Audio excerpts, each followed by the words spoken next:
72واں واقعہ سیدنا کعب رضی اللہ تعالیٰ عنہ کی عظیم توبہ اور آپ صلی اللہ علیہ وآلہ وسلم کا اظہار مسرت۔ سیدنا کعب رضی اللہ تعالیٰ عنہ ان لوگوں میں سے تھے جو جنگ تبوک سے پیچھے رہ گئے تھے۔ نبی علیہ السلام جب جنگ تبوک سے واپس تشریف لائے تو تمام لوگ آپ کی خدمت میں آنے لگے جو جنگ میں حاضر نہیں ہوئے تھے اور مختلف بہانے تراشنے لگے۔ 3 صحابی سیدنا کعب، سیدنا ہلال بن امیہ، سیدنا مرارہ بن ربی رضی اللہ تعالیٰ عنہم، یہ لوگ بھی نبی کریم صلی اللہ علیہ وآلہ وسلم کے پاس تشریف لائے اور نبی کریم کے سامنے کوئی عذر پیش نہیں کیا، بلکہ سچ سچ بتا دیا کہ ہمارا کوئی عذر نہیں ہے، بلکہ ہم اپنی سستی کی وجہ سے پیچھے رہ گئے تھے۔ نبی مکرم صلی اللہ علیہ وآلہ وسلم نے ان تینوں کا معاملہ اللہ کے سپرد کر دیا اور صحابہ کرام رضی اللہ تعالیٰ عنہم کو بھی منع فرما دیا کہ جب تک اللہ تعالیٰ ان کی توبہ قبول نہیں فرما لیتے تب تک تمام صحابہ ان تینوں سے لا تعلق اختیار کر لیں۔ سیدنا کعب رضی اللہ تعالیٰ فرماتے ہیں کہ نبی مکرم کا حکم ملتے ہی لوگوں نے ہم سے اجنبیت برت لی اور تمام لوگوں کا رویہ ہم سے بدل گیا۔ زمین ہم لوگوں پر تنگ ہو گئی اور 50 دن رات ہمارے اسی حالت زار میں گزرے۔ سیدنا کعب رضی اللہ تعالیٰ عنہ فرماتے ہیں کہ میرے دونوں ساتھی تو ہمت ہار کر اپنے گھروں تک محدود ہو گئے اور وہیں بیٹھے روتے رہتے، لیکن میں باہمت تھا، اس لیے میں لوگوں میں آتا، بازاروں میں جاتا، لیکن کوئی بھی شخص مجھ سے بات کرنے کو تیار نہ ہوتا۔ نماز کے لیے میں مسجد آتا، نبی کریم کو سلام کرتا اور آپ صلی اللہ علیہ وآلہ وسلم کے چہرے کی طرف دیکھتا رہتا کہ جواب دیں، لیکن آپ صلی اللہ علیہ وآلہ وسلم اپنے ہونٹوں کو حرکت نہیں دیتے تھے۔ جب میں نے یہ دیکھا کہ کوئی بھی مسلمان ہم سے بات کرنے کو تیار نہیں تو میں نے ارادہ کیا کہ اپنے چچا زاد ابو قتادہ رضی اللہ تعالیٰ عنہ کے پاس جاؤں۔ میں ان کے باغ میں ان کے پاس گیا، ان سے میرا بے انتہا پیار تھا۔ جب میں نے ان کے پاس جا کر سلام کیا تو انہوں نے بھی میری طرف التفات نہ کیا۔ اب میری بھی ہمت جواب دے گئی اور میں پھوٹ پھوٹ کر رو پڑا۔ شاید اللہ تعالیٰ کو میری آزمائش اور منظور تھی کہ شاہ غسان کا خط مجھے ملا جس میں اس نے میرے ساتھ ہمدردی کا اظہار کیا اور مجھے آپ کا دامن چھوڑ کر اپنے پاس آنے کی دعوت دی۔ میں نے وہ خط تندور میں پھینک دیا۔ ابھی 40 دن گزرے تھے کہ ہمیں حکم ہوا کہ اپنی بیویوں سے بھی علیحدگی اختیار کر لو۔ ہماری ایسی کیفیت کو 50 دن گزر گئے، زمین ہم پر تنگ ہو چکی تھی۔ اچانک صلا پہاڑ سے کسی پکارنے والے کی پکار نے مجھے متوجہ کیا، جو مجھے خوشخبری دے رہا تھا کہ اللہ نے تمہاری قبول کر لی ہے۔ میری آنکھوں سے آنسو جاری ہو گئے اور میں اللہ کے حضور سجدہ ریز ہو گیا۔ میں نبی کریم صلی اللہ علیہ وآلہ وسلم کی بارگاہ میں حاضر ہوا۔ آپ صلی اللہ علیہ وآلہ وسلم مسجد میں تشریف فرما تھے۔ سیدنا طلحہ بن عبید اللہ نے کھڑے ہو کر میرا استقبال کیا اور آپ صلی اللہ علیہ وآلہ وسلم کا چہرہ مبارک خوشی سے تمتما رہا تھا، اور آپ صلی اللہ علیہ وآلہ وسلم نے انتہائی فرحت کے جذبات میں مجھے کہا، اے کعب، جب سے تجھے تیری ماں نے جنا ہے اس سے بہتر دن تجھے آج تک نصیب نہیں ہوگا۔ ان تینوں حضرات کی توبہ کے متعلق قرآن پاک کی یہ آیت مبارکہ نازل ہوئی اور ان تینوں پر بھی جو موقوف رکھے گئے، یہاں تک کہ جب زمین ان پر تنگ ہو گئی، باوجود اس کے کہ فراغ تھی، اور ان پر ان کی جانیں تنگ ہو گئیں اور انہوں نے یقین کر لیا کہ بے شک اللہ سے پناہ کی کوئی جگہ اس کی جناب کے سوا نہیں، پھر اس نے ان پر مہربانی کے ساتھ توجہ فرمائی تاکہ وہ توبہ کریں۔ یقیناً اللہ ہی ہے جو بہت توبہ قبول کرنے والا، نہایت رحم کرنے والا ہے۔ سورہ توبہ آیت نمبر 118۔ 73واں واقعہ یہودی کی حق گوئی اور آپ کی مسکراہٹ۔ سیدنا عبداللہ بن مسعود رضی اللہ تعالیٰ عنہ سے مروی ہے کہ ایک یہودی عالم دربار رسالت میں آیا اور آ کر کہنے لگا کہ ہم نے اپنی کتابوں میں یہ پڑھا ہے کہ رب العالمین روز قیامت تمام آسمانوں کو ایک انگلی پر، تمام زمینوں کو دوسری انگلی پر، تمام درختوں کو تیسری انگلی پر، پانی اور سرا کو چوتھی انگلی پر اور باقی ساری مخلوقات کو 5ویں انگلی پر اٹھائیں گے اور فرمائیں گے میں ہی بادشاہ ہوں۔ اس یہودی عالم کو اس بات پر نبی کریم صلی اللہ علیہ وآلہ وسلم مسکرا دیے، حتیٰ کہ آپ کے دندان مبارک نظر آ گئے۔ آپ صلی اللہ علیہ وآلہ وسلم نے قرآن مجید کی یہ آیت مبارکہ تلاوت فرما کر اس یہودی کی تصدیق فرما دی۔ ترجمہ: ان لوگوں نے اللہ کی قدر اس طرح نہیں کی جس طرح اس کی قدر کرنے کا حق تھا۔ روز قیامت پوری کی پوری زمین اس کی مٹھی میں ہوگی اور سارے کے سارے آسمان اس کے دائیں ہاتھ میں لپٹے ہوں گے۔ وہ پاک ہے، بہت بلند ہے اس سے جو یہ لوگ شرک کرتے ہیں۔ سورہ زمر آیت نمبر 67۔ 74واں واقعہ ایک اعرابی صحابی کا مشورہ اور آپ کی مسکراہٹ۔ نبی کریم صلی اللہ علیہ وآلہ وسلم کے پاس ایک شخص نے آ کر کوئی سوال کیا۔ آپ صلی اللہ علیہ وآلہ وسلم کے پاس اس وقت دینے کو کوئی چیز نہیں تھی۔ آپ نے فرمایا کہ کچھ انتظار کرو، جب کچھ آ گیا تو تجھے دے دیا جائے گا۔ عمر رضی اللہ تعالیٰ عنہ یہ گفتگو سن رہے تھے۔ انہوں نے عرض کی، یا رسول اللہ، جو چیز آپ کے پاس نہیں وہ چیز مہیا کرنے کے لیے آپ مکلف نہیں ہیں۔ عمر رضی اللہ تعالیٰ عنہ کی یہ بات نبی کو اچھی نہ لگی۔ پھر وہ شخص کہنے لگا، میرے ماں باپ آپ پر فدا ہوں، آپ خرچ کریں اور عرش والے رب سے کمی کا خیال مت کیجیے۔ آپ صلی اللہ علیہ وآلہ وسلم دیتے رہیں، عرش والا بڑا سخی ہے، وہ بھی آپ کو دیتا رہے گا۔ نبی کریم صلی اللہ علیہ وآلہ وسلم یہ بات سنی جو آپ کی وسیع ظرفی اور جود و سخا کی ترجمان تھی، تو آپ مسکرائے اور فرمایا، مجھے اسی چیز بلا خوف و سخاوت کا حکم دیا گیا ہے۔ 75واں واقعہ، ایک صحابی سے خوش طبعی اور آپ کی مسکراہٹ۔ حضرت ضحاک بن سفیان کلابی چھوٹے قد کے تھے اور شکل و صورت بھی اچھی نہیں تھی۔ ایک مرتبہ انہوں نے رسول اللہ صلی اللہ علیہ وسلم عرض کی، عائشہ رضی اللہ تعالیٰ عنہا وہاں موجود تھیں، کہ یا رسول اللہ، میری 2 بیویاں ہیں جو کہ اس حمیرہ عائشہ سے زیادہ خوبصورت ہیں۔ پردے کا حکم ابھی نازل نہیں ہوا تھا، اس لیے انہوں نے عائشہ کو دیکھا تھا۔ میں ان میں سے ایک کو طلاق دے دیتا ہوں، آپ اس سے نکاح فرما لیں۔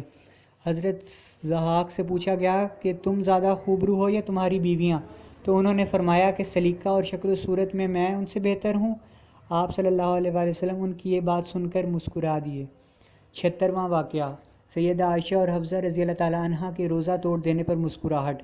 سیدہ عائشہ فرماتی ہیں کہ ایک دن میں نے اور حفصہ نے نفلی روزہ رکھا ہوا تھا۔ اس دن کسی نے کھانا بھیجا، شدید بھوک لگی تھی، کھانا دیکھ کر صبر کا دامن چھوٹ گیا، ہم نے کھانا کھا کر روزہ توڑ دیا۔ جب نبی کریم صلی اللہ علیہ وآلہ وسلم تشریف لائے، یہ واقعہ آپ سے بیان کیا گیا تو آپ صلی اللہ علیہ وآلہ وسلم مسکرائے اور فرمایا کہ اس روزے کی قضا دے دینا۔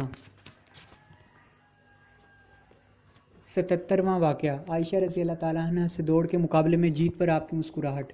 سیدہ عائشہ رضی اللہ تعالیٰ عنہ فرماتی ہیں کہ ایک سفر میں نبی کریم صلی اللہ علیہ وآلہ وسلم کے ساتھ تھی۔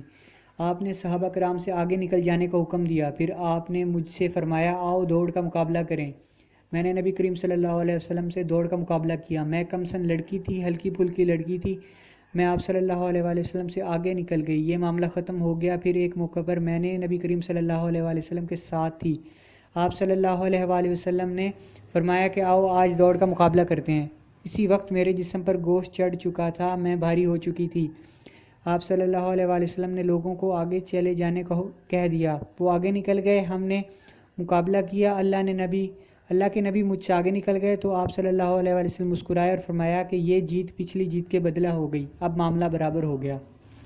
78واں واقعہ، سیدنا ابو رافع رضی اللہ تعالیٰ عنہ کی حرکت اور آپ کی مسکراہٹ۔ سیدہ عائشہ رضی اللہ تعالیٰ عنہ سے مروی ہے کہ سیدہ سلمہ رضی اللہ تعالیٰ عنہ جو کہ ابو رافع کی زوجہ محترمہ ہیں، نبی کریم صلی اللہ علیہ وآلہ وسلم کے پاس تشریف لائیں اور کہنے لگیں، یا رسول اللہ، ابو رافع نے مجھے مارا ہے۔ آپ صلی اللہ علیہ وآلہ وسلم نے سیدنا ابو رافع رضی اللہ تعالیٰ عنہ کو بلایا اور مارنے کی وجہ دریافت فرمائی۔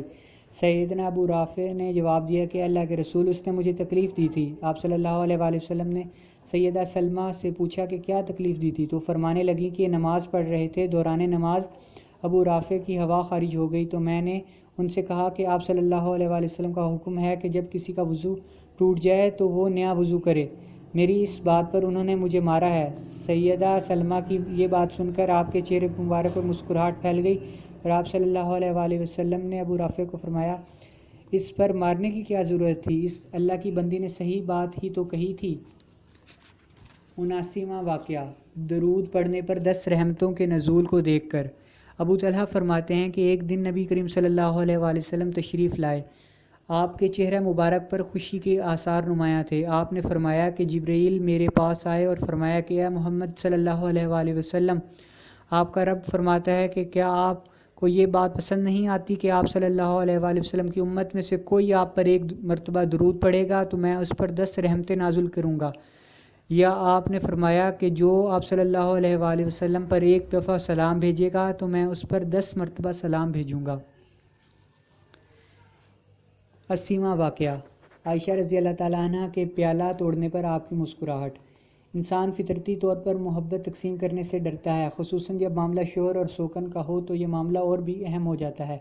ازواج مطہرات بھی انسان تھیں، ان سے بھی ایسی حرکتیں سرزد ہو جایا کرتی تھیں، لیکن وہ عام عورتوں سے بہت بلند تھیں، اس لیے کسی بھی ایسی غلطی کا فوری ازالہ فرما دیتی تھیں۔ جیسا کہ حدیث مبارکہ میں ہے کہ نبی کریم صلی اللہ علیہ وآلہ وسلم کی رات بسر کرنے کی باری عائشہ کے گھر تھی۔ حضرت صفیہ نے کچھ کھانا پیالے میں ڈال کر بھیجا۔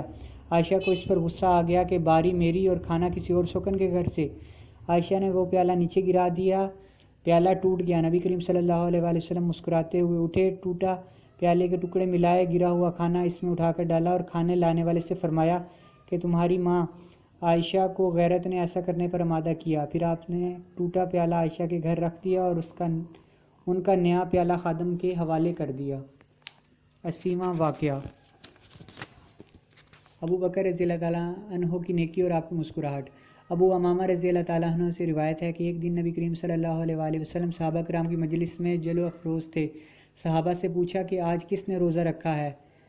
ابو بکر نے عرض کی کہ میں روزے سے ہوں۔ آپ نے فرمایا کہ کیا کسی نے آج کسی کا جنازہ پڑھا ہے؟ ابو بکر فرمانے لگے کہ میں نے آج جنازہ بھی پڑھا ہے۔ آپ صلی اللہ علیہ وآلہ وسلم نے فرمایا کہ کیا کسی نے آج کسی کی بیمار پرسی کی ہے؟ ابو بکر نے فرمایا ہاں میں نے بیمار پرسی کی ہے۔ آپ صلی اللہ علیہ وآلہ وسلم نے پوچھا کوئی ایسا شخص ہے جس نے آج صدقہ کیا ہو؟ ابو بکر رضی اللہ تعالیٰ عنہ نے عرض کی کہ ہاں یا رسول اللہ میں نے صدقہ بھی کیا ہے۔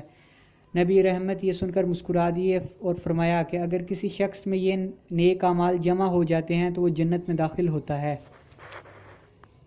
82واں واقعہ، تمیم داری سے دجال کا واقعہ سن کر مسکراہٹ۔ سیدہ فاطمہ بن قیس رضی اللہ تعالیٰ عنہ بیان فرماتی ہیں کہ میں نے نبی صلی اللہ علیہ وآلہ وسلم کی منادی کی آواز سنی۔ وہ کہہ رہا تھا الصلاۃ الجامعہ کہ نماز جمع کرنے والی ہے۔ میں مسجد میں چلی گئی، میں اگلی صف میں جا کھڑی ہوئی جو مردوں کی صف کے بعد تھی اور عورتوں کی پہلی صف تھی۔ جب نبی صلی اللہ علیہ وآلہ وسلم نماز پوری فرما لی تو آپ صلی اللہ علیہ وآلہ وسلم ممبر پر بیٹھ گئے اور آپ ہنس رہے تھے۔ آپ صلی اللہ علیہ وآلہ وسلم نے فرمایا کہ ہر شخص اپنی اپنی جگہ پر بیٹھا رہے۔ پھر آپ صلی اللہ علیہ وآلہ وسلم نے فرمایا کیا تم جانتے ہو کہ میں نے تمہیں کیوں جمع کیا ہے؟ صحابہ نے کہا اللہ اور اس کے رسول بہتر جانتے ہیں۔ آپ صلی اللہ علیہ وآلہ وسلم نے فرمایا کہ اللہ کی قسم میں نے تمہیں کس چیز کے شوق دلانے یا کسی چیز سے ڈرانے کے لیے نہیں جمع کیا، میں نے تمہیں اس لیے جمع کیا ہے کہ تمیم داری کا ایک واقعہ سنانا ہے۔ وہ ایک نصرانی شخص تھا، وہ آیا ہے اور اس نے اسلام پر بیعت کی ہے اور مسلمان ہو گیا ہے، اور اس نے ایک واقعہ سنایا ہے جو مسیح دجال کے اسی واقعے کے موافق ہے جو میں تمہیں بیان کرتا تھا۔ پھر نبی صلی اللہ علیہ وآلہ وسلم نے وہ واقعہ بیان فرمایا جو تمیم نے بیان کیا تھا کہ میں دجال کو دیکھ کر آیا ہوں۔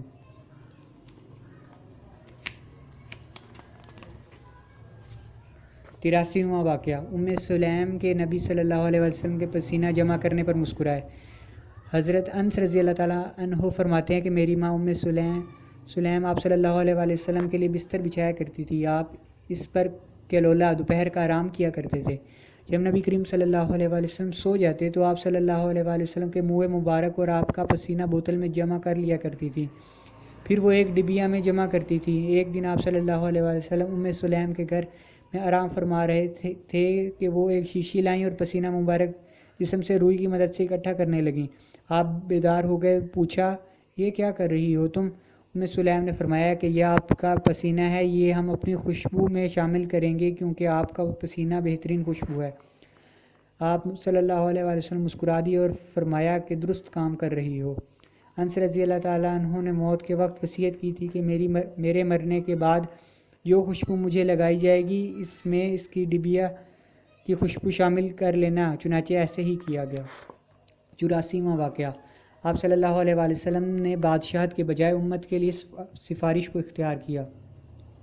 عبد الرحمن سقفی فرماتے ہیں کہ میں ثقیف کے وقت کے ساتھ خدمت نبوی میں آ رہا تھا، کیونکہ میں مسلمان نہیں ہوا تھا اس لیے محمد صلی اللہ علیہ وآلہ وسلم پوری دنیا کے لوگوں سے بڑھ کر ناپسندیدہ شخص تھے، لیکن جب ملاقات کا شرف حاصل ہوا تو میں مسلمان ہو چکا تھا۔ تب میرے نزدیک محمد کریم صلی اللہ علیہ وآلہ وسلم دنیا سے بڑھ کر محبوب بن چکے تھے۔ آپ صلی اللہ علیہ وآلہ وسلم کے پاس سے رخصت ہوتے وقت میں نے عرض کیا یا رسول اللہ، آپ رب العزت سے حضرت سلیمان علیہ السلام کی بادشاہت جیسی بادشاہت طلب نہیں کر لیتے؟ محمد کریم صلی اللہ علیہ وآلہ وسلم یہ سن کر مسکرایا اور فرمایا کہ ہو سکتا ہے کہ تمہارے نبی محمد صلی اللہ علیہ وآلہ وسلم کے پاس حضرت سلیمان کی بادشاہت سے بڑھ کر کوئی اعزاز ہو۔ دیکھو اللہ نے ہر نبی کو من پسند دعا کرنے کا اختیار دیا تھا اور ہر نبی نے کوئی نہ کوئی دعا مانگی۔ سلیمان علیہ السلام نے بادشاہت کی دعا مانگی، انہیں وہ مل گئی، لیکن میں نے اپنی دعا قیامت کے دن کے لیے باقی رکھی ہے۔ جب قیامت کا دن ہوگا تو میں اپنی امت کی سفارش کروں گا، جس کے نتیجے میں امت محمدیہ کثرت سے جنت کی لازوال اور دائمی نعمتوں سے فیض یاب ہوگی۔ 85واں واقعہ، سیدنا حضرت علی علیہ السلام کا فیصلہ اور آپ کی مسکراہٹ۔ نبی صلی اللہ علیہ وآلہ وسلم نے سیدنا علی علیہ السلام کو یمن بھیجا۔ وہاں سیدنا علی علیہ السلام کے پاس 3 شخص آئے، ساتھ میں ان کے بچہ بھی تھا، اور وہ تینوں اس بچے کے دعوتدار تھے۔ دلیل کسی کے پاس نہیں تھی اور نہ پتہ چل رہا تھا کہ یہ بچہ حقیقت میں کس کا ہے۔ جب کسی بھی طریقے سے فیصلہ نہ ہو پایا تو سیدنا علی علیہ السلام نے ان کے درمیان قرعہ اندازی کی اور جس شخص کا نام آیا بچہ اسے دے دیا اور اسے حکم دیا کہ وہ باقی 2 شخصوں کو دیت کا ثالث ادا کرے۔ جب یہ بات نبی کریم صلی اللہ علیہ وآلہ وسلم کو پتہ چلی تو آپ صلی اللہ علیہ وآلہ وسلم حضرت علی علیہ السلام کے اس فیصلے پر اتنا ہنسے کہ آپ صلی اللہ علیہ وآلہ وسلم کے دندان مبارک نظر آنے لگے۔ 86واں واقعہ، حضرت حذیفہ کے بھوک کے شکوہ کرنے پر آپ صلی اللہ علیہ وآلہ وسلم کا تبسم۔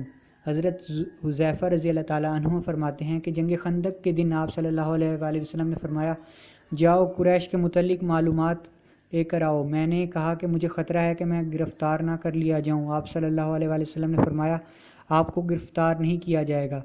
پھر حضرت حذیفہ نے بھوک کا شکوہ کیا تو آپ صلی اللہ علیہ وآلہ وسلم مسکرائے اور میرے لیے دعا فرمائی، اے اللہ حذیفہ کی اس کے آگے سے اور پیچھے سے، دائیں جانب اور بائیں جانب سے حفاظت فرما۔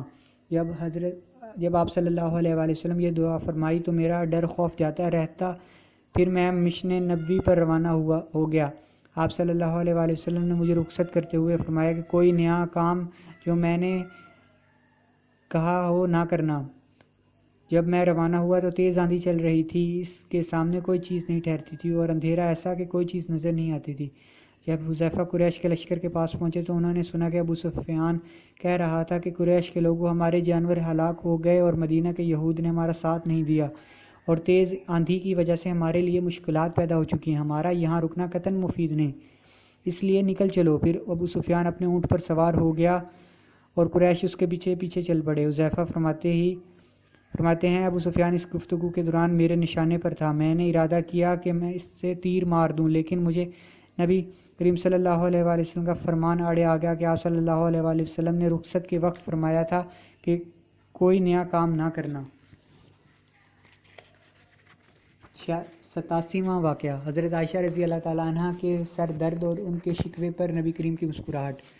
سیدہ عائشہ رضی اللہ تعالیٰ عنہ فرماتی ہیں کہ نبی کریم صلی اللہ علیہ وآلہ وسلم میرے پاس آئے اور میں سر درد میں مبتلا تھی اور میں کہہ رہی تھی کہ ہائے میرا سر پھٹ گیا۔ آپ صلی اللہ علیہ وآلہ وسلم نے فرمایا، عائشہ پریشان نہ ہو، اگر میری زندگی میں تو فوت ہو گئی تو میں تمہارے لیے استغفار کروں گا اور تمہارے لیے دعائیں کروں گا۔ عائشہ رضی اللہ تعالیٰ عنہ نے یہ سنا اور فرمانے لگی، ہائے میں مر جاؤں، اللہ کی قسم میں تو سمجھتی ہوں کہ آپ کو میرا جانا اچھا لگتا ہے، اور اگر میں مر گئی تو آپ اس دن شام کو نئی دلہن لا کر بسا لیں گے۔ آپ صلی اللہ علیہ وآلہ وسلم مسکرائے اور فرمایا، عائشہ میرا بھی سر درد کر رہا ہے۔ 88واں واقعہ، حسنین کریمین کا عظیم مقام اور آپ صلی اللہ علیہ وآلہ وسلم کے پر مسرت لمحات۔ طبرانی میں سیدنا حذیفہ سے مروی ہے کہ ہم نے ایک دن دیکھا کہ نبی کریم صلی اللہ علیہ وآلہ وسلم کا چہرہ مبارک مسرت سے شاداں فرحاں تھا۔ ہم نے عرض کی، یا رسول اللہ، آپ کے چہرہ مبارک سے خوشی کے آثار نظر آ رہے ہیں، اس کی وجہ؟ تو آپ نے جواب مرحمت فرمایا، میں خوش کیوں نہ ہوں، میرے پاس جبرائیل علیہ السلام تشریف لائیں اور انہوں نے مجھے بشارت دی ہے کہ حسن و حسین علیہ السلام جنت کے نوجوانوں کے سردار ہیں اور ان کے والد سیدنا علی علیہ السلام ان سے بھی افضل انسان ہیں۔ 89واں واقعہ، موجزانہ خوشی اور آپ کی مسکراہٹ۔ سیدنا سہل رضی اللہ تعالیٰ عنہ فرماتے ہیں کہ جنگ خندق کے موقع پر خندق کھودنے میں مصروف تھے کہ آپ مسکرانے لگے۔ صحابہ نے مسکرانے کی وجہ پوچھی۔ آپ نے فرمایا کہ مجھے ان لوگوں پر ہنسی آ رہی ہے جو مشرق کی طرف سے تمہارے پاس بیڑیوں میں بندھے ہوئے قیدی بن کر آئیں گے، انہیں جنت کی طرف، اسلام کی طرف بلایا جائے گا، لیکن وہ اس بات کو پسند نہیں کریں گے۔ 90واں واقعہ، سیدنا ام سلیم کی بہادری اور آپ کی مسکراہٹ۔ سیدنا انس بن مالک سے مروی ہے کہ جنگ حنین کے دن ام سلیم رضی اللہ تعالیٰ عنہ کے پاس ایک خنجر تھا۔ سیدنا ابو طلحہ نے جب ان کے پاس خنجر دیکھا تو نبی کریم صلی اللہ علیہ وسلم کو بتا دیا کہ ام سلیم خنجر لے کر گھوم رہی ہیں۔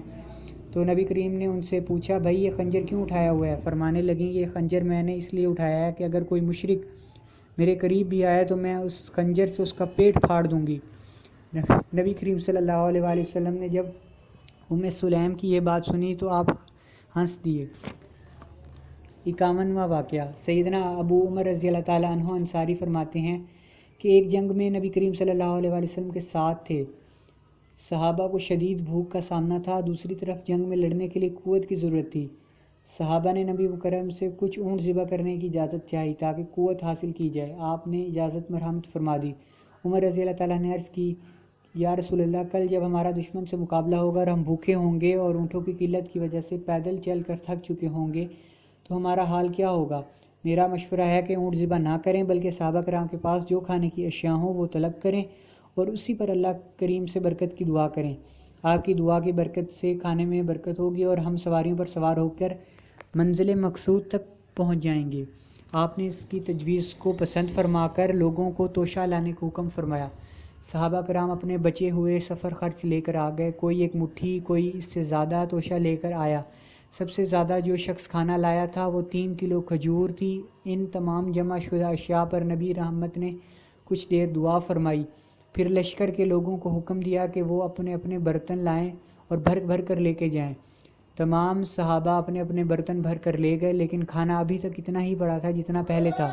آپ صلی اللہ علیہ وآلہ وسلم نے اللہ کی رحمت کے اس منظر کو دیکھا تو خوشی سے ہنس پڑے، حتیٰ کہ آپ صلی اللہ علیہ وآلہ وسلم کے دانت مبارک ظاہر ہو گئے، اور ساتھ ہی فرما دیا، اشہد ان لا الہ الا اللہ وانی رسول اللہ، گواہی دیتا ہوں کہ اللہ کے سوا کوئی معبود نہیں اور یقیناً اللہ کا رسول ہوں۔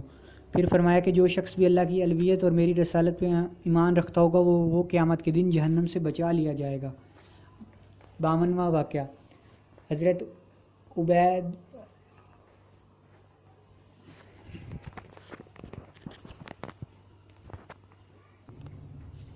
واقعہ نمبر 93، امت پر احسان۔ اللہ تعالیٰ نے قرآن مجید میں پیارے نبی صلی اللہ علیہ وآلہ وسلم کی جو صفات بیان فرمائی ہیں ان میں سے یہ بھی ہے کہ آپ مہربان، شفقت کرنے والے اور مومنوں کے ساتھ انتہائی رحیم تھے۔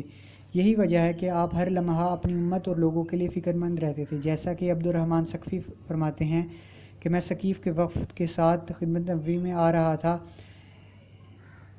اس وقت میں مسلمان نہیں ہوا تھا اور آپ صلی اللہ علیہ وآلہ وسلم کو سب سے ناپسند کرتا تھا، لیکن جب آپ سے ملاقات کا شرف حاصل ہوا تو میں مسلمان ہو چکا تھا۔ تب آپ صلی اللہ علیہ وآلہ وسلم میرے نزدیک اس کائنات سے بڑھ کر محبوب بن چکے تھے۔ تو آپ کے پاس سے رخصت ہوتے وقت میں نے عرض کی، یا رسول اللہ، آپ حضرت سلیمان علیہ السلام کی بادشاہت جیسی بادشاہت کیوں نہیں طلب فرماتے؟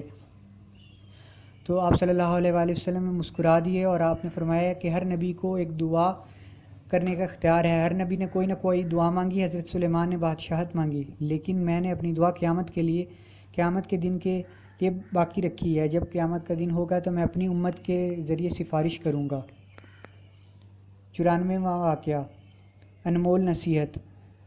نبی کریم نے مختلف مواقع پر اپنی امت کو فتنوں سے خبردار فرمایا اور بار بار ان فتنوں سے بچنے کی تاکید فرمائی۔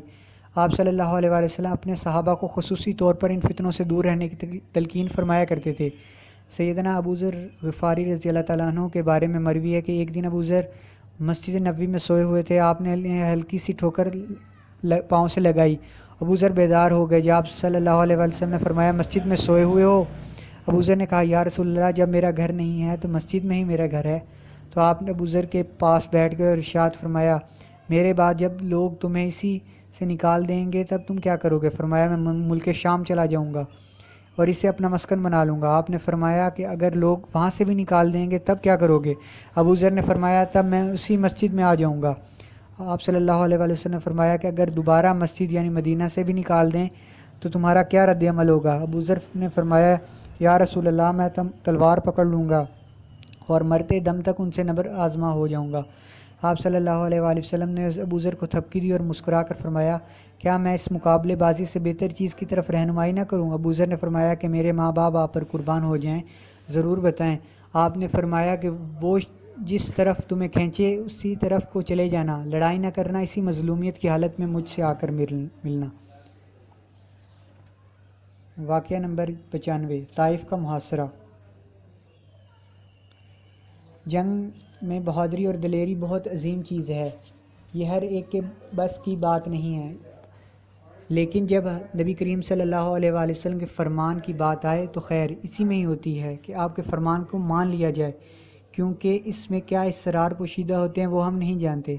ایسا ہی ایک موقع محاصرہ طائف کے وقت بھی پیش آیا۔ آپ صلی اللہ علیہ وآلہ وسلم نے جنگ حنین کے بعد طائف کا محاصرہ کر لیا۔ تقریباً 15 دن کے محاصرے کے بعد طائف فتح ہوتا ہوا نظر نہیں آ رہا تھا۔ آپ صلی اللہ علیہ وآلہ وسلم نے فرمایا، ہم کل طائف کا محاصرہ چھوڑ کر چلے جائیں گے۔ صحابہ کرام رضی اللہ تعالیٰ عنہم نے یہ فیصلہ نبی سنا تو کہنے لگے کہ طائف فتح کیے بغیر چلے جائیں۔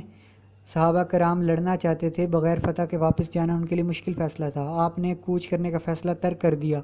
اللہ کا کرنا ایسا ہوا کہ اس دن طائف والوں نے صحابہ پر حملے کرنے شروع کر دیے، جس کے نتیجے میں پچھلے 15 دنوں کے مقابلے میں اس ایک دن میں صحابہ کرام کا نقصان زیادہ ہوا۔ اب آپ نے دوبارہ اعلان فرمایا کہ کل انشاءاللہ ہم طائف سے چلے جائیں گے۔ یہ اعلان سن کر صحابہ نے آپ کا فیصلہ قبول کر لیا تو آپ صلی اللہ علیہ وآلہ وسلم یہ دیکھ کر مسکرا دیے۔ 96واں واقعہ، اللہ تعالیٰ نے اپنے پیغمبر کے بارے میں فرمایا، اِنَّکَ لَعَلَىٰ خُلُقٍ عظیم، کہ آپ صلی اللہ علیہ وآلہ وسلم اخلاق کے اعلیٰ مرتبہ فائز ہیں، اور اعلیٰ اخلاق اعلیٰ لوگوں کا زیور ہے۔ نبی کریم صلی اللہ علیہ وآلہ وسلم اپنوں کے ساتھ ساتھ غیروں اور دشمنوں سے بھی اعلیٰ اخلاق کے ساتھ پیش آیا کرتے تھے، اور اسی کا سب کو درس دیا کرتے تھے، کیونکہ جو کسی چیز سے زیر نہیں ہوتا وہ اخلاق سے زیر ہو جاتا ہے۔ صحیح بخاری میں ایک روایت مروی ہے کہ ایک شخص نے نبی کریم صلی اللہ علیہ وآلہ وسلم سے اندر آنے کی اجازت چاہی تو آپ صلی اللہ علیہ وآلہ وسلم نے گھر میں موجود لوگوں سے فرمایا کہ اسے اجازت دے دو کہ آنے والا خاندان کا بدترین شخص ہے، کیونکہ وہ شخص اندر آیا تو آپ صلی اللہ علیہ وآلہ وسلم نے اس سے حسن اخلاق سے گفتگو کی۔ آپ صلی اللہ علیہ وآلہ وسلم مسکرا رہے تھے۔ جب وہ شخص چلا گیا تو آپ صلی اللہ علیہ وآلہ وسلم نے عائشہ رضی اللہ عنہا سے عرض کی، یا رسول اللہ، آپ نے تو اس شخص کے متعلق اس طرح فرمایا تھا، جب وہ اندر آیا تو آپ نے اس سے مسکراتے اور ہنستے ہوئے گفتگو کی۔ آپ صلی اللہ علیہ وآلہ وسلم نے فرمایا، عائشہ رضی اللہ تعالیٰ عنہ، کب تو نے مجھے بد اخلاقی کرتے ہوئے پایا؟ سنو، قیامت کے دن اللہ کے ہاں بدترین شخص وہ ہوگا جسے لوگ اس کی تکلیف سے بچنے کے لیے چھوڑ دیں۔ 97واں واقعہ، سخاوت رسول۔ انسان میں صبر برداشت کا مادہ ہونا انتہائی ضروری ہے، اور جس انسان میں برداشت کا مادہ ہوتا ہے وہ ہمیشہ کامیاب و کامران ہوتا ہے۔ نبی کریم صلی اللہ علیہ وآلہ وسلم دنیا کے کامل ترین انسان ہیں۔ آپ صلی اللہ علیہ وآلہ وسلم کو اللہ تعالیٰ کمال کا مادہ برداشت تھا، اور آپ بڑی بڑی باتوں کو مسکرا کر برداشت کر جایا کرتے تھے۔ صحیح بخاری و مسلم میں سیدنا انس رضی اللہ تعالیٰ عنہ سے روایت ہے کہ نبی کریم صلی اللہ علیہ وآلہ وسلم کے ساتھ میں چلا جا رہا تھا کہ آپ نے نجرانی چادر لی ہوئی تھی جس کے کنارے کھردرے تھے۔ ایک اعرابی آیا، اس نے آپ صلی اللہ علیہ وآلہ وسلم کی چادر کو اتنا زور سے جھٹکا لگایا کہ میں نے اس چادر کی رگڑ کو آپ کی گردن پر خود لگا ہوا دیکھا۔ پھر اس نے کہا کہ اللہ کا جو مال آپ کے پاس ہے اس میں سے مجھے بھی عطا کرو، کہ آپ نے مسکراتے ہوئے اعرابی کی طرف دیکھا اور صحابی کو حکم دیا کہ اسے کچھ دے دیا جائے۔ 98واں واقعہ، دعائے رسول۔ بارش ایک ایسی نعمت ہے کہ جس کی ہر جاندار کو ضرورت ہوتی ہے۔ جہاں بارش نہ ہو وہاں قحط سالی اور بیماریاں جنم لیتی ہیں۔ صحابہ کرام مختلف مواقع پر نبی کریم صلی اللہ علیہ وآلہ وسلم سے بارش کے لیے دعائیں کروایا کرتے تھے، لیکن حد سے زیادہ بارش باعث سے زحمت بھی بن جاتی ہے، جیسا کہ صحیح بخاری کی ایک روایت میں ہے کہ سیدنا انس بن مالک رضی اللہ تعالیٰ عنہ سے مروی ہے کہ نبی کریم صلی اللہ علیہ وآلہ وسلم ممبر پر جمعہ کا خطبہ دے رہے تھے کہ ایک شخص آیا اور عرض کرنے کا لگا، یا رسول اللہ، بارش نہیں ہو رہی، قحط سالی ہے، اللہ سے دعا کیجیے اللہ بارش عطا فرما دے۔ نبی کریم صلی اللہ علیہ وآلہ وسلم نے آسمان کی طرف دیکھا، اللہ سے دعا فرمائی، آسمان پر بادلوں کا نام و نشان تک نہ تھا۔ اچانک بادل آئے اور بارش شروع ہو گئی، اور پورا ایک ہفتہ بارش ہوتی رہی۔ پھر اگلا جمعہ آیا تو وہی شخص یا کوئی دوسرا شخص مسجد میں آیا اور آپ صلی اللہ علیہ وآلہ وسلم سے خطبہ ارشاد فرما رہے تھے۔ عرض کرنے لگا، اے اللہ کے رسول، راستے بند ہو گئے ہیں، جانور مر رہے ہیں، لوگ ڈوب رہے ہیں، اللہ سے دعا کیجیے کہ بارش بند ہو جائے۔ جب آپ صلی اللہ علیہ وآلہ وسلم نے اس کی یہ بات سنی تو آپ کے لبوں پر مسکراہٹ طاری ہو گئی، تو نبی کریم صلی اللہ علیہ وآلہ وسلم 2-3 مرتبہ یہ دعا فرمائی، اے اللہ، ہم پر نہ برسا، ہمارے ارد گرد برسا، تو بادل مدینہ سے ادھر ادھر پھٹ گئے اور مدینہ سے بارش بند ہو گئی۔ 99واں واقعہ، سیدنا عبداللہ بن مسعود رضی اللہ تعالیٰ عنہ سے مروی کہ ایک یہودی عالم دربار رسالت میں آیا اور آ کر کہنے لگا کہ ہم نے اپنی کتابوں میں یہ پڑھا ہے کہ اللہ رب العالمین روز قیامت تمام آسمانوں کو ایک انگلی پر، تمام زمینوں کو دوسری انگلی پر، تمام درختوں کو تیسری انگلی پر، اور پانی اور صحرا کو چوتھی انگلی پر، اور باقی ساری مخلوقات کو پانچویں انگلی پر اٹھائیں گے اور فرمائیں گے میں ہی بادشاہ ہوں۔ اس یہودی عالم کی اس بات پر نبی مسکرا دی، حتیٰ کہ آپ کے دندان مبارک نظر آ گئے، اور آپ نے قرآن مجید کی یہ آیت مبارکہ تلاوت فرما کر اس یہودی کی تصدیق فرما دی۔ ان لوگوں نے اللہ کی قدر اس طرح نہیں کی جس طرح اس کی قدر کرنے کا حق تھا۔ روز قیامت پوری کی پوری زمین اس کی مٹھی میں ہوگی، اور سارے کے سارے آسمان اس کے دائیں ہاتھ میں لپٹے ہوں گے۔ وہ پاک ہے، وہ بہت بلند ہے اس سے جو یہ لوگ شرک کرتے ہیں۔ سورہ زمر آیت 67۔ خواب میں سر کٹا دیکھنا۔ سیدنا جابر بن عبداللہ سے مروی ہے کہ ایک بدوی شخص نبی کریم صلی اللہ علیہ وسلم خدمت اقدس میں حاضر ہوا اور کہنے لگا، یا رسول اللہ، میں نے خواب میں اپنا سر کٹا ہوا دیکھا ہے۔ آپ نے اس کی یہ بات سنی تو آپ مسکرا دی اور فرمایا، یہ شیطانی خواب ہے۔ جب خواب میں شیطان تم سے چھیڑ چھاڑ کرے تو اپنے خواب کو لوگوں کے سامنے بیان مت کرو۔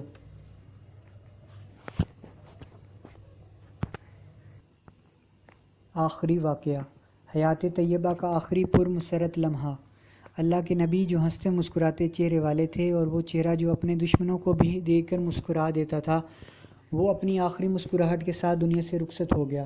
حضرت انس رضی اللہ تعالیٰ عنہ فرماتے ہیں کہ پیر کا دن تھا، صحابہ کرام رضی اللہ تعالیٰ عنہ صبح کی نماز ادا فرما رہے تھے، امامت کے فرائض ابوبکر صدیق رضی اللہ تعالیٰ عنہ انجام دے رہے تھے۔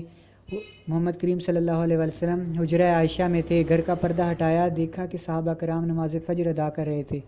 آپ صلی اللہ علیہ وسلم مسکرانے لگے، اور ابو بکر صدیق نے سمجھا کہ آپ نماز کے لیے آنا چاہتے ہیں، اس لیے وہ مصلی سے پیچھے ہٹنے لگے تاکہ مصلی آپ کے لیے خالی کر دیا جائے۔ صحابہ کرام نے جب یہ دیکھا تو ان کے دلوں میں خوشی کی لہر دوڑنے لگی، قریب تھا کہ وہ استقبال نبوی کے لیے نماز توڑ دیتے، لیکن آپ نے صحابہ کی طرف اشارہ فرمایا اور ساتھ فرمایا کہ تم نماز پوری کرو۔ پھر آپ صلی اللہ علیہ وسلم نے پردہ نیچے ڈال دی اور کمرے میں چلے گئے۔ عائشہ رضی اللہ تعالیٰ عنہ یہ بھی فرماتی ہیں کہ نبی کریم اپنی صحت کے ایام میں فرمایا کرتے تھے کہ جس کسی نبی کو وفات دی جاتی ہے تو اس سے پہلے اسے اس کا ٹھکانہ جنت کا دکھایا دیا جاتا ہے، پھر اسے اختیار دیا جاتا ہے کہ وہ دنیا میں رہے یا جنت میں چلا جائے۔ جب نبی کریم صلی اللہ علیہ وآلہ وسلم کی وفات کا وقت تھا تو آپ صلی اللہ علیہ وآلہ وسلم کا سر مبارک میری گردن پہ تھا۔ آپ صلی اللہ علیہ وآلہ وسلم پر غشی طاری ہو گئی۔ جب ہوش آیا تو اپنی نظر چھت کی طرف بلند کی اور فرمایا، اللہم الرفیق الاعلیٰ، اے اللہ میں رفیق اعلیٰ اللہ کی ملاقات چاہتا ہوں۔ تب میں جان گئی کہ آپ صلی اللہ علیہ وآلہ وسلم اب ہمارے پاس نہیں رہنا چاہتے۔ پھر مجھے معلوم ہو گیا کہ آپ جو فرمایا کرتے تھے وہ ہو گیا۔